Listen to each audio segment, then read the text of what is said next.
Hello. Thank you so much for joining me, or should I say, for joining us.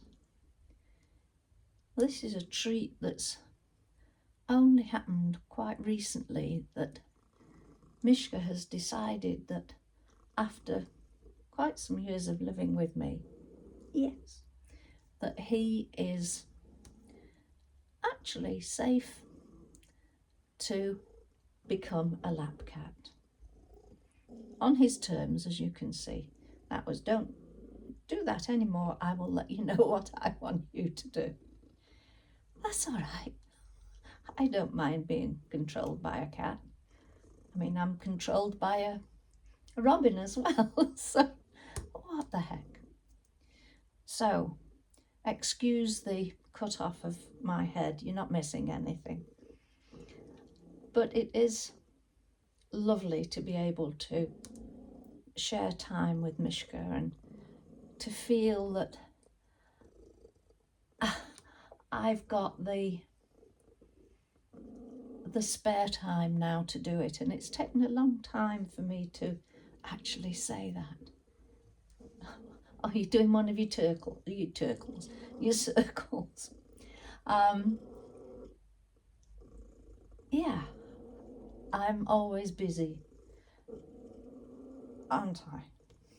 But the aim isn't to talk about Mishka, though I have to say they do say that stroking a pet does help lower blood pressure. We shall see. We shall see. I was thinking when I was stirring this morning, in fact it was Mishka who woke me up. He came and sat next to me whilst I was sort of beginning to come to in bed, draped both of his paws over my arm and sat staring at me as much as I had to say, come on, time to get up, I want my breakfast. And I'd just been mulling around things that go wrong but are caught on camera, caught on photograph, caught on film, whatever. Having said that, people have, I suppose, made quite a living out of telling stories of things that have gone wrong, especially the comedians who can spin out a story and have you chuckling away for ages over just a little happening. But my thoughts were back many moons ago, and my husband at the time, my ex-husband, was a fighter pilot in the RAF, and he had to take part in something that they called QRA, Quick Reaction Alert. And this was training for if there was a spot by air traffic that there was a plane that was not recognised or accepted in our airspace, that they would be alerted to fly off and check on it. So he was on QRA, and there was a film company came to record for a news service, and they had been recording in the crew room, talking to the guys, and they had to spend, I can't remember how long a stint it was, but they all took it in rotation, standing ready for this QRA.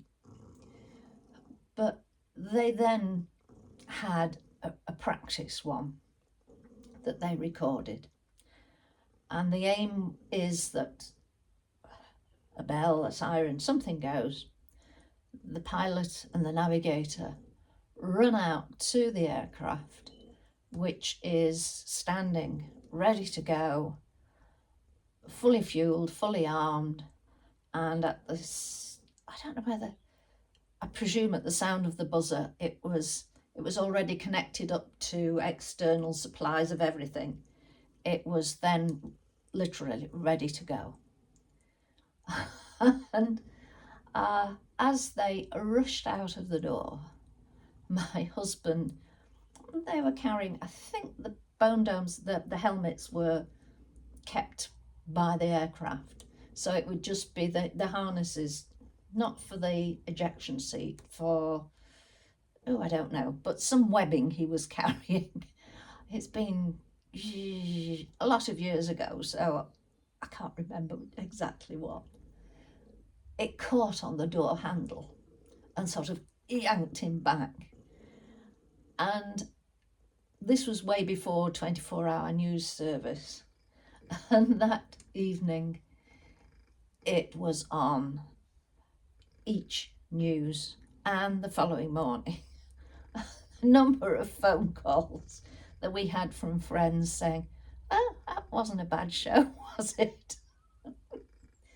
But he had his leg pulled, shall we say. Didn't he? Yes. But another time there was an exercise on, and again this involved all sorts of practice scenarios, and they were landing, my husband and his navigator, back at our local air station, and the front landing gear locked at an angle, which meant that the plane, it would not clear, it would not straighten. The plane was heading for a row of fully fueled jets. Not good.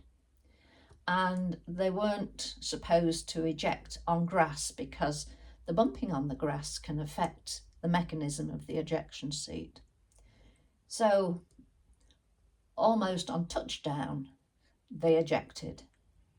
And the navigator was fine. He landed on the grass and that cushioned his fall.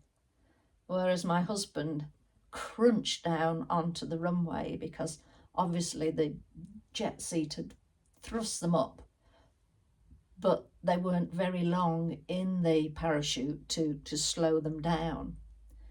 And they had ambulances and everything whizzing over straight away. The plane ground to a halt on the soft grass. But, you know, that was something that they just couldn't risk.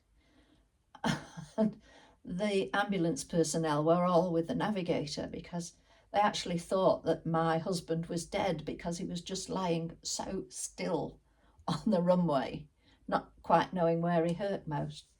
And help, help. Oh, off they went and sorted him out. Off to the military hospital for a while.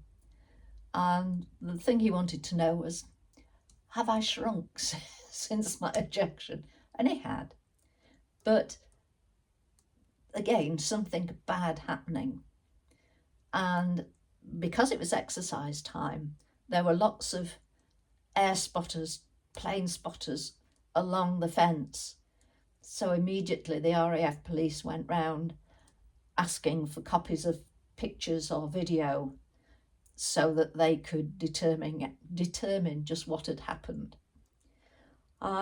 So yeah, it was bad, but it was good because the ejection seat and the parachute saved him. And he got a little tiny gold pin with a red eye, a caterpillar, from the company that made the ejection seat and parachute. So, tales of things not going well and being recorded, whereas stuff that we do well and think, oh, that's great, nobody around to record it. So maybe that's when we have to step in and say, hey, well done you did that well. just as you've done very well lying here, Mishka, and letting me just stroke you while I talk. Thank you for joining us. Take care. Speak to you soon. Yes, do you say that as well? Bye for now. Bye.